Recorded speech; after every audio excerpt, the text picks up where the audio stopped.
F U আর L little, এই দুইটার বাংলা অর্থ কি? কিছু, মানে সাম। এটা বলে কি? তারপরে দেখো few, only a few, little, only a little, এইগুলোর অর্থ কি? নাই বললেই চলে, মানে আছে খুবই কম। ধরো আমি যদি বললাম আমার বড় ভাইয়ের 20 কোটি টাকা আছে, কারণ ওই তুলনায় আমার মাত্র 10,000 টাকা আছে, তার মানে কি আছে 20 কোটি টাকার তুলনায় 10,000 টাকা কি খুবই কম না? মানে আছে শুধু নাই বললেই চলে, এর 20 কোটি টাকার তুলনায় আমার 10,000 বা 1 লাখ টাকা এটা তো নাই বললেই চলে, ওই রকম আর কি, আছে বাট খুব কম। দাফিও মানে কি? যথেষ্ট। ওর 20 কোটি আছে, আমার মনে করো যে 5-10 কোটি আছে, এটা কি যথেষ্ট পরিমাণে আছে। আর ধরো এফ ইউ এল লিটল মানে কিছু 2-3 কোটি টাকা আমার আছে, আর নাই বললেই চলে এটা কত? 10 লাখ, কত 10 লাখ অথবা 10,000 অথবা 1 লাখ, ওই রকম আর কি। বুঝতে পারছি? তাহলে দেখো আনকাউন্টেবল নাউন, হ্যাঁ, এই যে টাইম, মানি, ডিসটেন্স, ওয়েট। টাইম তো বুঝো, সময়, মানি তো বুঝো, ডিসটেন্স বুঝো, দূরত্ব, ওয়েট কি বুঝো।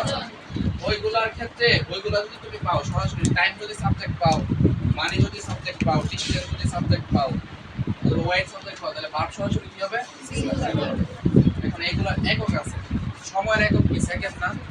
নাকি সময়ের একক কি? তারপর সেকেন্ড, এক সময়ের ক্ষেত্রে সেকেন্ড আসে, মিনিট আসে, ঘন্টা আসে না?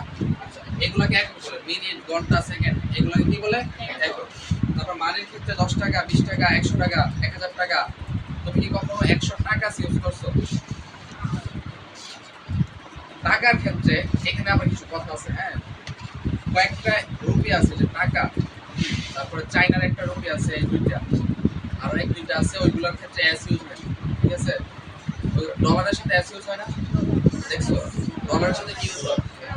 ডলার। কিন্তু 100 টাকা কখনো বলছো না? 100 টাকা বলো, টাকা। আরো চাইনা রুপিটা আর আরেকটা কি রুপি জানি, এটা আমি দেখে জানো, আমার এটা দেখতেই মনে নেই। এগুলো সাথে ছাড়া এস হয় না, ঠিক আছে? এইগুলো ছাড়া বাকি যে মানি একগুলো ডিস্টেন্স, ধর 10 kilometre, 20 kilometre, 100 kilometre, 10 Miles, mile কি ডিস্টেন্স দূরত্ব নির্ণয় করে না? 10 মাইলস, 20 মাইলস, 100 মাইলস, এগুলো দিন।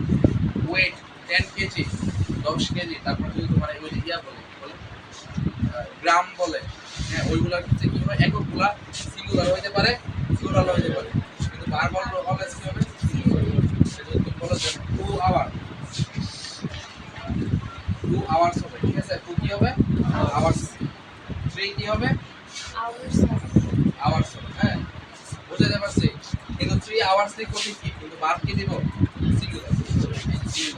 3 আওয়ার্স ইজ। এটা আরো ক্লিয়ার হবে যখন সাবজেক্ট ভার্ব এগ্রিমেন্ট করবা। আমি এখন তোমাকে ভার্ব শেখানোর জন্য আসি, আমি যা শিখিয়ে যাচ্ছি যে এই চারটা হলো আনকাউন্টেবল নাউন, এগুলো একক, যেগুলো এটা সিঙ্গুলার হয়ে যাবে, প্লুরাল হয়ে যাবে। মানে আমার শেখানোর উদ্দেশ্য হচ্ছে এখন এই জায়গাটা, ঠিক আছে? আর এই দুটো জায়গা আমি আরো ক্লিয়ারলি শিখবো কখন? লেকচার নাম্বার 7 যখন করবো, ঠিক আছে?